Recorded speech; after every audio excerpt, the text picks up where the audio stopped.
বাংলাদেশ থেকে একটি রাজনৈতিক পরিবার পালিয়ে গিয়েছে, আর নারায়ণগঞ্জ একটি সন্ত্রাসী ঘটপাতা পালিয়ে গিয়েছে। কথা সত্য মিথ্যা?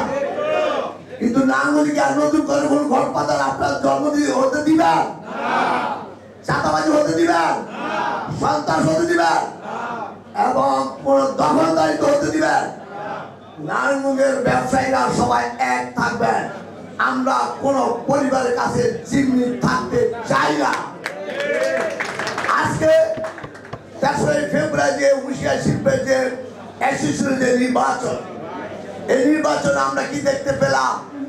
যে গত ফেসিস আওয়ামী লীগ সরকার আমলে নারায়ণগঞ্জের বিকেএমই চেম্বার, হুঁশিয়ার সমিতি এবং বিভিন্ন দোকান মালিক সমিতিগুলো ইলেকশন হয় নাই, সেখানে সিলেকশন দিয়েছে। যখন রাজারিপন মাসুদ আওলাদরা আমাদের কাছে, সাকাত এবং আমার কাছে, মাওলানা মাইনুদ্দিন মাসুম বিল্লার কাছে আসলেন, আমরা বললাম সিলেকশন হবে না, ইলেকশনের জন্য প্রস্তুতি নাও। আজকে ইলেকশন করা কি আমাদের অপরাধ? হলো অন্য প্যানেলের লোকেরা যখন আপনারা ভোটার হিসেবে সম্মানিত হয়েছেন, ভোটের অধিকার ফিরে পেয়েছেন, তোরা আবল তাবল বকাবকি করছে। কেউ গডফাদারদের কাছে লিখিত দিয়ে এসেছেন, আর রাজনীতি করবেন না, বিএনপি করবেন না। আবার এই হুঁশিয়ারি শিশুদের দায়িত্ব থেকে অনেকে আপনাদের বিসিএর ফ্ল্যাট আত্মসাৎ করেছে, অর্থনৈতিক কেলেঙ্কারি করেছে। আপনি কি ফলনে কেলেঙ্কারি বিচার চান? এই অর্থ কেলেঙ্কারি বিচার চান? তাহলে আজকে হুঁশিয়ারি শিল্পের পরিবর্তন, নতুন পরিবর্তন, নতুন দিনের পরিবর্তন চাই স্লোগান নিয়ে আজকে যারা আপনাদের সামনে এসেছেন, তারা সবাই সম্ভ্রান্ত পরিবারের ছেলে, তারা ব্যবসায়ী। 16 বছর তাদেরকে সদস্য হতে দেয়নি, তাদেরকে ব্যবসা করতে দেয়নি, তাদেরকে 16 মিনিটের জন্য বাড়ি ঘরে থাকতে দেয়নি। আজকে তারা অনেকে বলেন নতুন ব্যবসায়ী। আপনারা কি করেছেন? আপনারা দালালি করেছেন, আপনারা মুখ দেখা দিয়েছেন।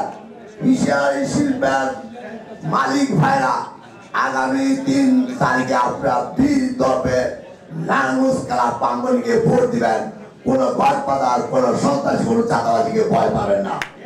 নারায়ণগঞ্জ মহানগর জামাত ইসলামী, নারায়ণগঞ্জ মহানগর ইসলামী শাসন আন্দোলন এবং হেফাজত ইসলাম সবাই আপনাদের পাশে আছে, ছিল, থাকবে। দেখেন, তারা যখন নির্বাচন আসবেন না, তখন তারা কি করলো? প্রভাব খাটিয়ে ঐতিহ্যবাহী নবাব সলিমুল্লাহ রোড, মিশন পাড়া, বাংলাদেশ হুঁশিয়ারি সমিতির প্রাঙ্গণে নির্বাচন হতো। এরা আমরা ছোটবেলা থেকে দেখে এসেছি। কিন্তু তারা ভয়ে যে বাবু নির্বাচন কমিশনার বা চেয়ারম্যান বা পরিচালক তাদেরকে ম্যানেজ করে, তারা ত্রুটি থেকে নারায়ণগঞ্জ ক্লাবে নির্বাচন এসেছে।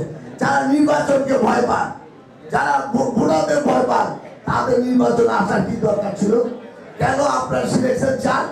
কেন বারবার ঘুরে ফিরে হুঁশিয়ারি শিশুদের চেয়ারম্যান হতে হবে, পরিচালক হতে হবে? নতুনদের সুযোগ দেন, মালিকদের পক্ষে কাজ করার সুযোগ দেন।